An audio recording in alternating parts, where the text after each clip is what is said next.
I think our slides got forwarded something. Maybe this is it. We're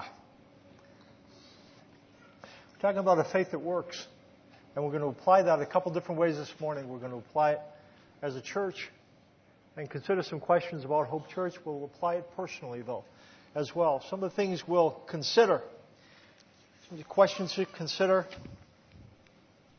What qualities do we encourage at Hope Church? And that's what we'll begin with right now. We'll look at qualities that we want to encourage in one another. We'll talk about how our relocation plans progressing. We'll talk about that briefly. What will Children's Summer Ministry look like? We'll be discussing a few changes. How is Hope Church doing financially? We'll give you a brief financial overview. What makes Hope Church unique? We'll talk about some of the distinctives, something that make us a little bit different as a church. And what in the world is Hope Church doing? We'll talk about impact we're having outside the walls here. Let's talk about a faith that works, though. We're talking about faith-based families, and we've applied that different ways. We've talked about it between husbands and wives. What does it mean to try to be a faith-based family within a marriage, as a married couple? We talked about parents and children. We also talked about brothers and sisters, and the reason why we chose that is that that's the way the early church conceived of themselves. They saw God as Father and one another as brothers and sisters. So, in a way, a community of followers of Christ is a faith-based family. It's fortunate that we are fortunate to have brothers and sisters who have lived before us. I am the oldest. How many of you are the oldest in your family? If you're the oldest in your family, you didn't get to learn from the mistakes of older brothers and sisters. You had to go through them first. And so your younger brothers and sisters got to learn from your example. Fortunately, as brothers and sisters in Christ, we have the opportunity to learn from those who have gone before us. When you think of individuals who are kind of icons in terms of the church, certainly two names that stand out would be Peter and Paul. Peter and Paul. They are, again, they have achieved icon status, the first missionaries to Jews and Gentiles, had a very broad influence. And we're going to look at Peter a little bit. The night before Jesus died was a watershed experience in Peter's life. Take your sheet out. We'll follow along with him, and we'll look at some aspects of what happened to Peter, and then we'll look at what he wrote late in his life, about 30 years after this event occurred. And we see that he learned a lot. And the things that happened to his faith are things that we'd like to happen to our faith.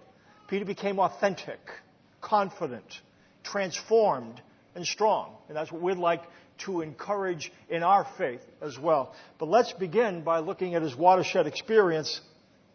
Jesus turned to him and made a prediction the night before he was going to be betrayed. Everything was fine. Jesus had been making some predictions, but the disciples really didn't understand it. They begin to understand that he's going away. But then, again, that evening, Jesus fixed his eyes on Peter and said, "Simon, Simon," which is Peter's given name, Simon, son of Jonah. Jesus renamed him Peter, Cephas, which means rock. So he called him his given name. "Simon, Simon, Satan has asked to sift you as wheat, but I have prayed for you, Simon, that your faith may not fail. And when you have turned back, strengthen your brothers." But he replied, "Lord, I am ready to go with you to prison and to death." Jesus answered, "I tell you, Peter, before the rooster crows today, you will deny 3 times that you know me."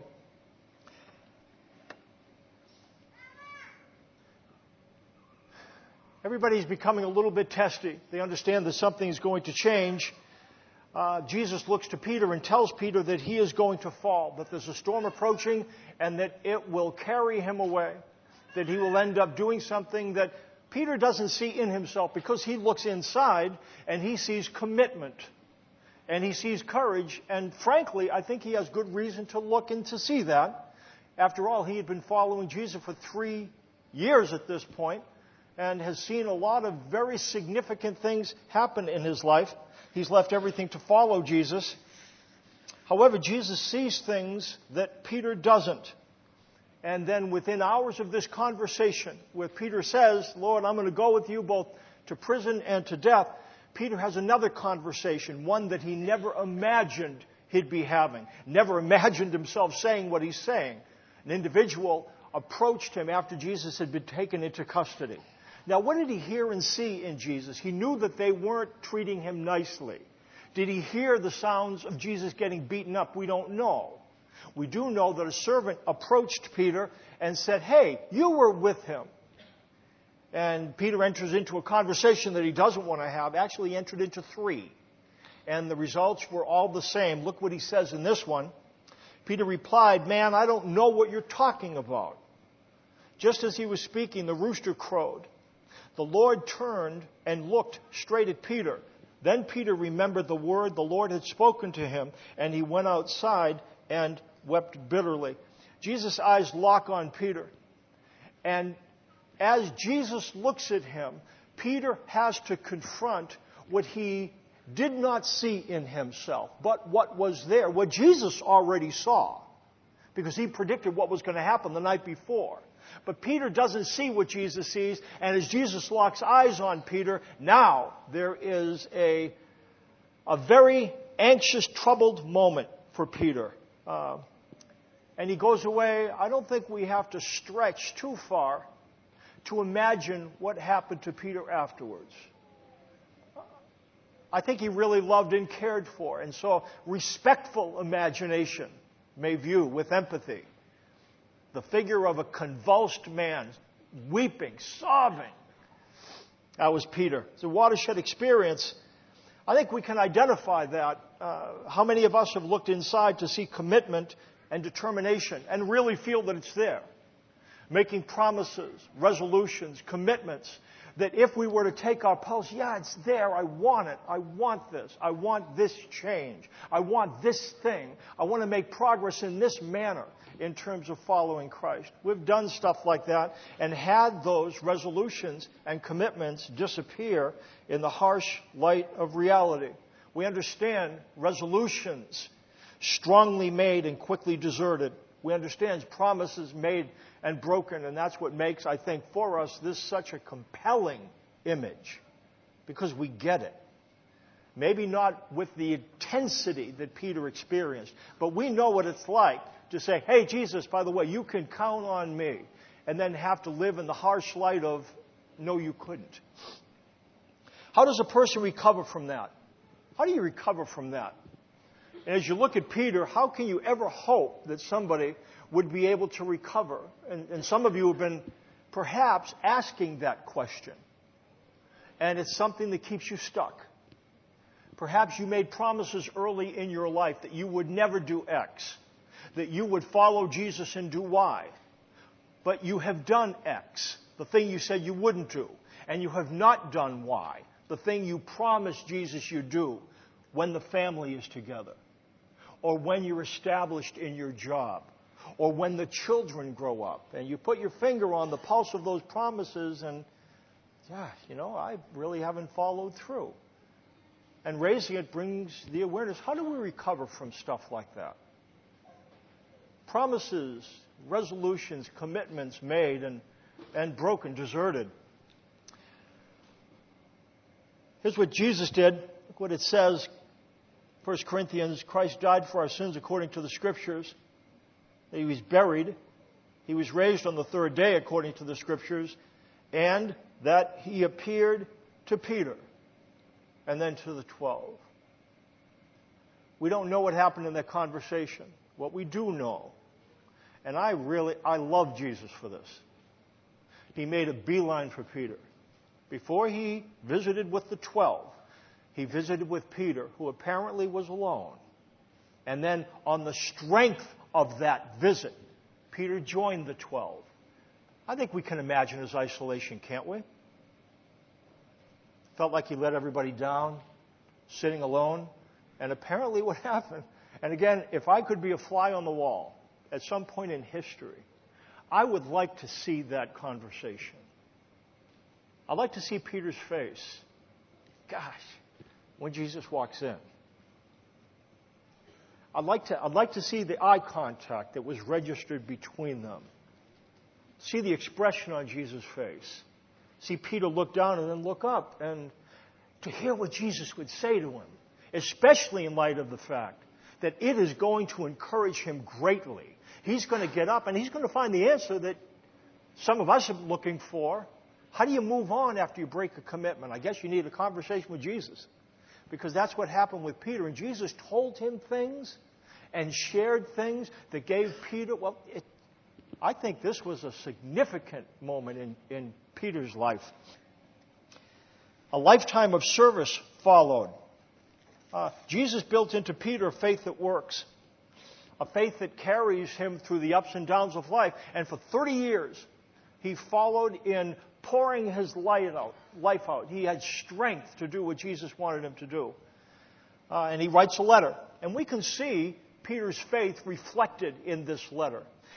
Jesus is described as the author and perfecter of faith. The author and perfecter of faith. And Jesus was able to work in Peter's life to bring make four things true of his faith. He enabled Peter's faith to be authentic, confident. He enabled Peter to experience transformation. He was a different person, and we're going to see that at the end of his life. We're going to see that he was given strength to do what God charged him to do, named him to do. You're going to be Peter. He didn't look much like Peter on the night before Jesus died. I'll tell you what, though, when he went out, he looked like a rock. And that's because Jesus is good at perfecting faith. And the thing I'll say at the end and the thing I'll say now, the way faith grows is not by looking at faith. We're going to identify the qualities of faith. I'll tell you what, though, these qualities are birthed as we, have conversations with Jesus, as we get to know him. Spend time in his word, holding on to his word. That's how faith grows. Not by looking at faith, but by looking at Jesus. But let's take these one at a time. Authenticity. Look what Peter writes in 1 Peter 5:5. Again, think of him now and kind of have in the background what he did, that watershed experience, the denial, the broken promises, the conversation. And with that in the back of your mind, listen to these words written 30 years later. All of you, clothe yourselves with humility towards one another, because God opposes the proud, but gives grace to the humble. Peter's not so full of himself at this point in his life, is he? Lord, I will go with you both to prison and to death. Hey, all these other bozos, these other 11, forget them, but I'll tell you what, you can count on numero uno. You don't hear much of that from Peter at this point. Seems like he sees himself more realistically, more authentically. And that can be discouraging for us to see in ourselves things that we really don't want to see.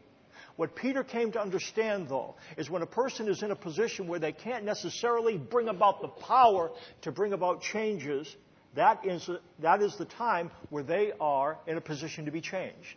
God opposes the proud but gives grace to the humble.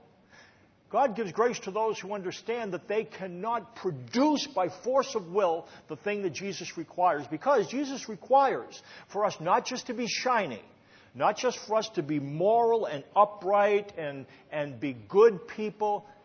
What he asks is that we would follow him. And what that means, you love people enough to pour out your life. And that's kind of devotion is not birthed by will and force of will. It has to be birthed by relationship and a power that comes to us from him. And Peter sees himself more realistically, quote, having to do with authenticity, religion will always ask you to pretend, but Jesus never will. Jesus never will ask you to pretend. In fact, he demands that you come to him as you are. I love the prayer in the program of Alcoholics Anonymous, when they do a moral inventory where they have to express authentically, here's the things that I resent, the bad choices that I've made. It goes on to say, I give good and bad, and I ask you to take away every defect of character that stands in the way of my usefulness to you and my fellows. And what he describes there, God, I give to you good and bad, the whole picture. That's what Jesus demands. He's not just going to take the good, he needs to take it all. Religion will ask you to pretend, but again, Jesus never will. Jesus identified hypocrisy as the greatest threat to faith. Those who were most opposed to Jesus, the religious leaders, he described this way: the yeast of the Pharisees, that which makes them an infectious, spiritually cancerous influence, is hypocrisy. Hypocrisy. The yeast of the Pharisees is hypocrisy. The foundation of faith that's real, that's not just skin deep, but that can stand the test, is authentic.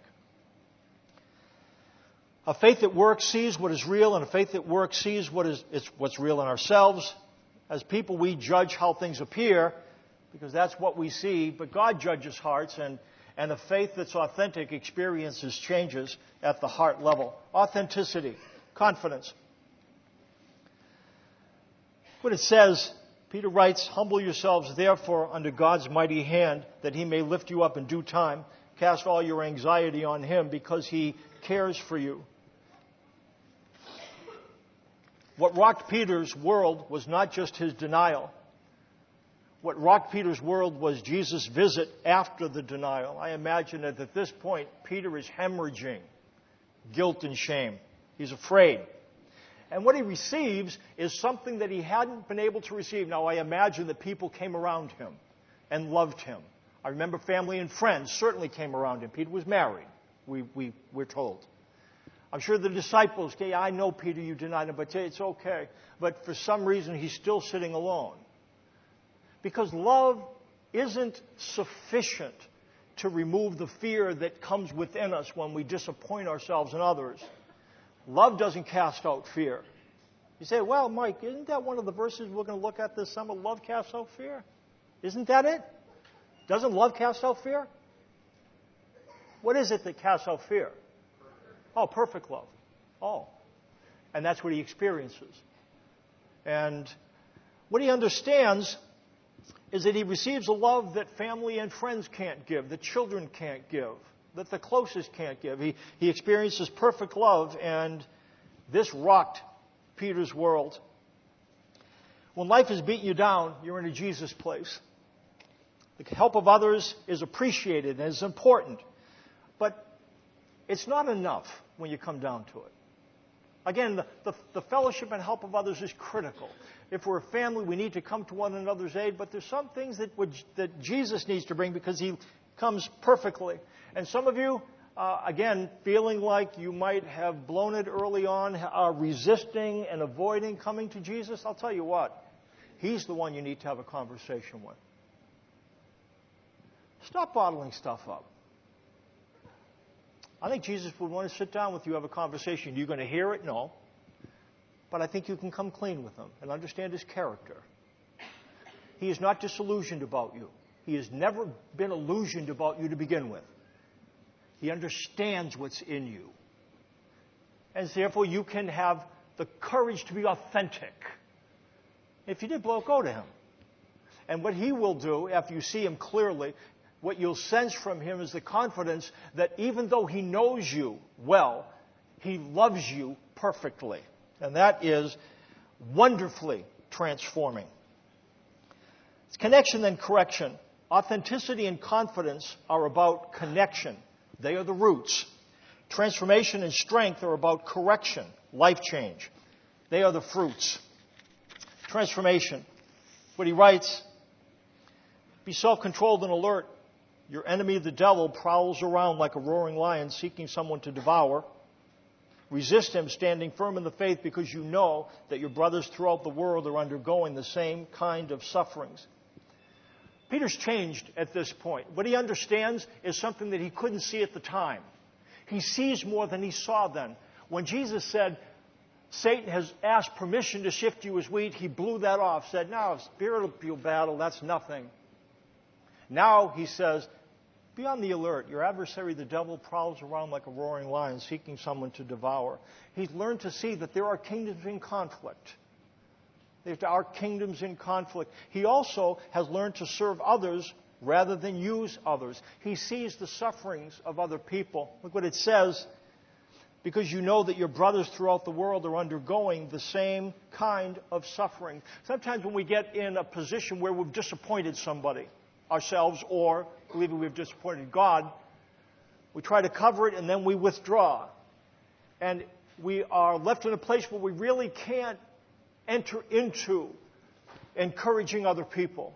What Peter learned over 30 years, now he says, listen, the same experiences of suffering are being accomplished by your brothers who are in the world. What about suffering is so isolating? Isn't suffering isolating? Makes you feel all alone. No one understands. I'm sure no one has done the things that I've done. No one's experienced the things that I've experienced. Those are common thoughts I find as I talk to people. And I think they're common because they are thoughts that the devil would want us to have. I think part of dealing with influence like that, and Peter came to see, you know what? The experiences you're experiencing are being accomplished by your brothers who are in the world. Now, that's not to say, so forget about it, but what it is to say, you're not alone. You're not alone. Others have experienced what you've experienced. They've made the promises you've made, broken the promises you've broken. And they got up and they kept walking with Jesus. Walk with Jesus.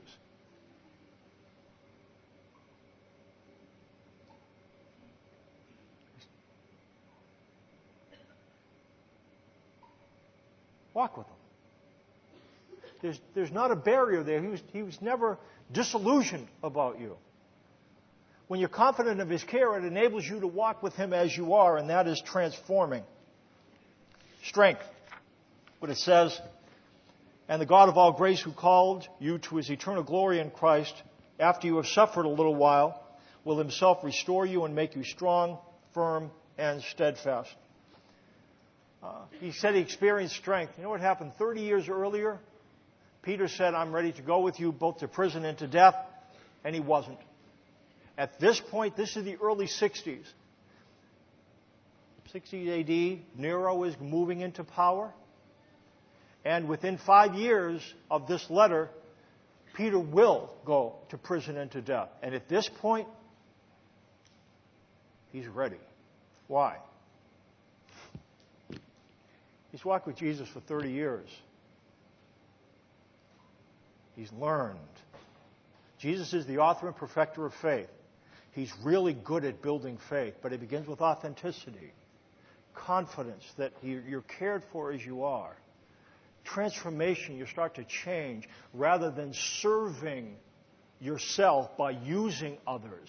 You start to feel cared for by God, and you serve others rather. That's what Peter discovered, and experienced strength to be able to do what God wanted him to do.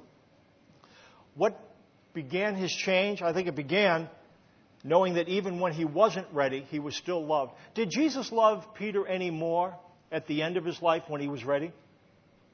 What do you think? Do you think Jesus loved Peter more at the end of his life when he was in a position to go to prison and to death than he loved him at the point where he wasn't? What do you think? No. And you know what? The fact that Peter understood that Jesus loved him at the place that he didn't have the strength was part of the reason why he developed the strength at the end of his life. When you understand that you are loved and cared for, you start to walk with your hand in his, and he starts to develop things in you in the course of that relationship, and you find capacities being developed that will enable you to be a person that you are not now, but will be. And Jesus sees that in you. He saw it in Peter. That's why he said, you're Peter, even when you're not going to act like it. He sees what you can be. And he's really good at building faith. And you can become a person that you're not now, but it begins with authenticity, confidence. He cares about you. Believe it. Because as you believe it, it will start to change you. And you'll find a surprising source of strength. Don't stay away from Jesus. Don't play games with him. Don't pretend with him. Don't be a hypocrite with him.